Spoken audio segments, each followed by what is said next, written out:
Hey guys, welcome back. I just wanted to do a quick 1-year review of my Woodland sawmill, let you guys know what I thought of it and how it's holding up 1 year later, and show you a bit of what I've been cutting with it. So stick around, I'll show you guys what I've got. All right, so it's been over a year now since I received my Woodland Mills sawmill. This thing has been great. It was quite the project to put it together, but once it was finished, I haven't had any issues with it whatsoever. But this is the Woodland Mills HM126, I believe, so it can cut a diameter of 26-inch logs, and then it can go just over 10 feet in length.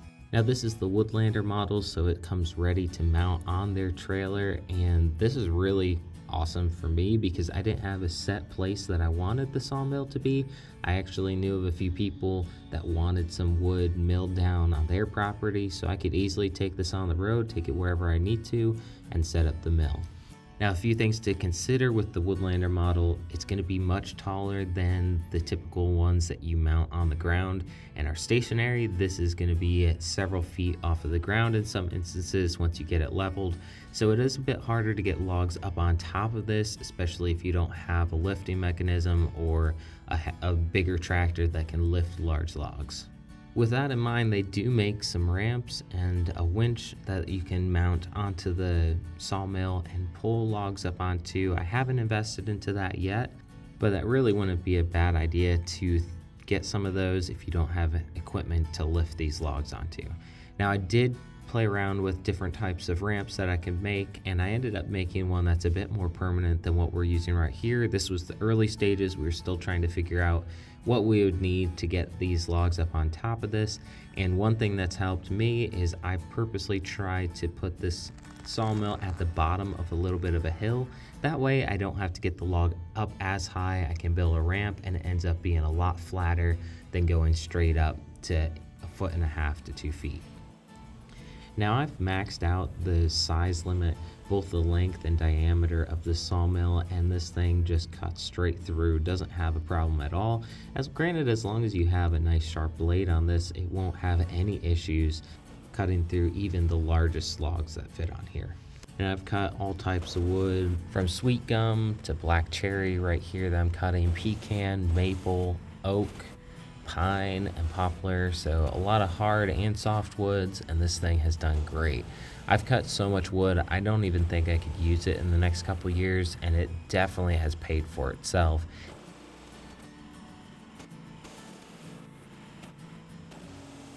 In just a second, I'll show you the ramp that I built out of pressure treated 4x4s. This thing can hold even the largest logs that fit on here, and most of the time I can roll it up by myself without any help because the incline is shallow enough.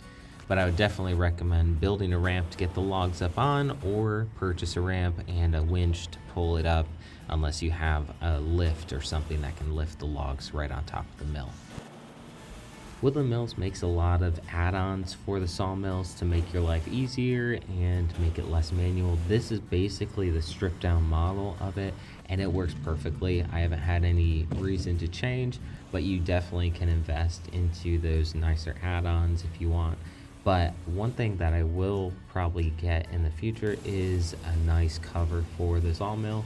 I store this outdoors. I don't have enough space to put it under a roof, and so this gets rained on. The main thing you want to keep dry is the bandsaw assembly and the engine. And so I've been just manually putting a tarp over top and bungeeing it down, and it's been a pain to do that. And so they actually make bandsaw covers that cover just that bandsaw housing and the engine, and it fits perfectly. I'm sure it's a lot easier to put on, but if you're not going to store this under a roof, I'd recommend getting one of those. When I got the sawmill, I believe I purchased a 10-pack of bandsaw blades, and that's something I would also recommend. I actually haven't run out of blades yet, but you never know when you're going to run into some metal inside these trees, whether it's an eye bolt or screws. I've even found bullets inside trees, so you never know when you're going to hit something and it will dull the blade. You'll end up getting curved boards, or it would just really slow down the cutting process if you have a dull blade. So always have some of those on hand just in case you end up messing it up. So here's the setup I've got a year after I purchased the sawmill.